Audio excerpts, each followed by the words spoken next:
नमस्कार दोस्तों, मेरा नाम नरेंद्र सुतार, मैं मुंबई से बात कर रहा हूँ।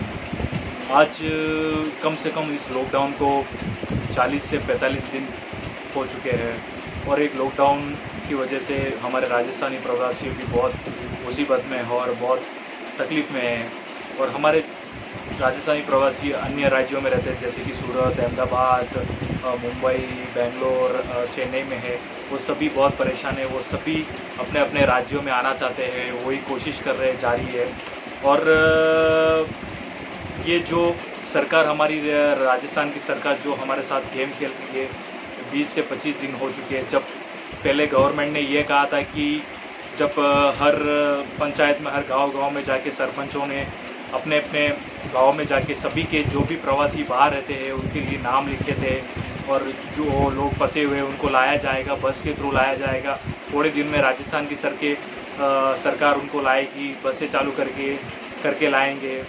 तो ये 20 से 25 दिन, महीना भर तो हो चुका है इसी बात को। जब पहले स्टार्टिंग में जब नाम लिखे गए, उसके बाद एक रजिस्ट्रेशन फॉर्म आया, राजस्थान की आईडी आई, उसमें रजिस्टर कराना जो राजस्थान प्रवासियों के लिए। बाद में 1-2 मई को जब इंटरस्टेट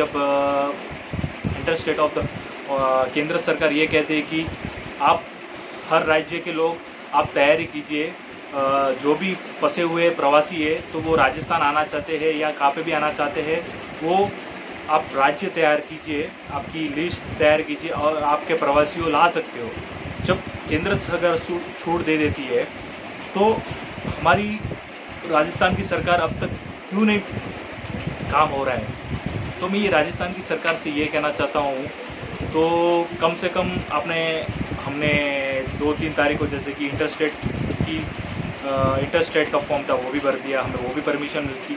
जब आपने कल की तारीख में जब सीमा आपने क्लोज़ कर दी, आपने बंद करवा दी है, तो मैं ये कहना चाहता हूँ कि आप राजस्थान की प्रवासियों को इतना भेदभाव क्यों कर रहे हैं, क्यों नहीं लाना चाहते हो। उन्होंने ऐसा क्या किया है? वो भी एक उनका गाँव है, उनका परिवार है, आज उनका परिवार पूरा राजस्थान में है। बस वो एक कर्म भूमि के लिए, जब राजस्थान की सरकार आप जो सरकार ने काम नहीं कर पाई, आपने इस 60-65 वर्षों में इतना काम नहीं किया, इसलिए राजस्थान की जनता वहाँ पे मुंबई, अहमदाबाद, सूरत, चेन्नई, बेंगलोर के लिए काम करें। और आप आज ये कहते हो कि कोई प्रवासी नहीं आएगा हमारे राजस्थान में। तो जब आपके इलेक्शन का वक्त होता है तो आपकी 50 से लेके 100-200 बसें आपकी हर राज्य, मुंबई, अहमदाबाद तक पहुंच जाती है लाखों वोटों के लिए। तो मैं ये कहना चाहता हूं कि अब क्यों नहीं पहुंच रही है। जब लाखों लोग हमारे राजस्थानी मजदूर फंसे हुए हैं तो आपकी बसें अभी तक क्यों नहीं आ रही हैं?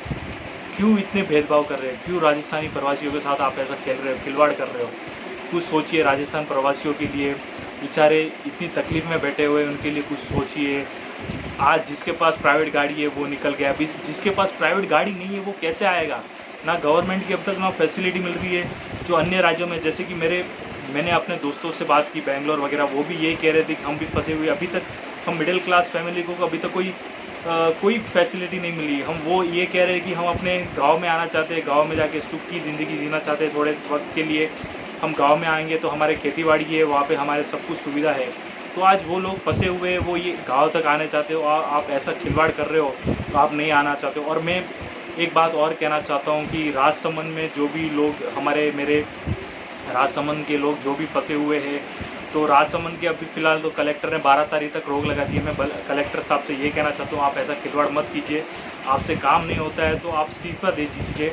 और मैं सभी भाई बहनों से, राजस्थानी प्रवासियों से ये कहना चाहता हूँ कि आपको सभी से अधिकार है, कोई भी पार्टी हो, बीजेपी हो, कांग्रेस हो, अन्य कौन सी भी पार्टी हो, आपके जिला में, डिस्ट्रिक्ट में कोई भी एमएलए हो, उनसे सवाल करने का, आपको फोर्स करने का अधिकार है और आप फोर्स कीजिए उससे।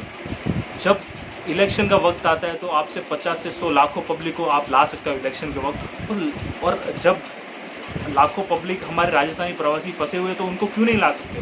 तो ये सवाल भी हमें पूछना चाहिए, कौन सी भी पार्टी हो। तो ये जो पॉलिटिक्स कर रही है हमारे राजस्थानी प्रवासियों के साथ, बहुत गंदी राजनीति हो रही है राजस्थान प्रवासियों के लिए। मैं ये कहना चाहता हूँ, राजस्थानी जहाँ पे भी हो आप, मैं समझ सकता हूँ कि आपकी भी तकलीफ़, मेरी भी तकलीफ़, मैं भी उसी मुसीबत से गुज़र रहा हूँ जैसे कि आप उस मुसीबत से गुज़र रहे हो। मैं आपकी तकलीफ़ समझ सकता हूँ। आज किसी मुसीबत में हम पड़े हैं राजस्थान के प्रवासियों, और हम ये चाहते हैं कि हम मोदी गवर्नमेंट से और सभी गवर्नमेंट से ये कहते हैं हमसे कम जल्द से जल्द हमें अपने अपने गाँव में पहुंचाया जाए, हम अपने अपने राज्यों में पहुंचा जाए। हम वहाँ पे जाके कुछ ना कुछ हम वहाँ पे हमारे परिवार सब वहाँ पे ही हम वहाँ से मिलना चाहते हैं, हमारे माँ बाप सब वगैरह वहाँ पे ही है, तो हम सुखी ज़िंदगी जीना चाहते हैं। हम यही प्रयत्न करते हैं हमारे केंद्र सरकार से और राज्य सरकार से, सभी से। प्लीज़ इस मैसेज को फॉरवर्ड कीजिए पूरे राजस्थानी प्रवासियों के लिए। मैं इतना ही कहना चाहता हूँ, प्लीज़ आप ये मैसेज शेयर कीजिए सभी राजस्थानी प्रवासियों के लिए। मैं समझ सकता हूँ जो हमारे साथ जो इतना बड़ा खिलवाड़ हो रहा है, तो सभी राजस्थानी भाइयों तक ये मैसेज पहुँचे। नमस्कार, मेरा नाम नरेंद्र। Thank you. जय महाराष्ट्र, जय राजस्थान, जय हिंद।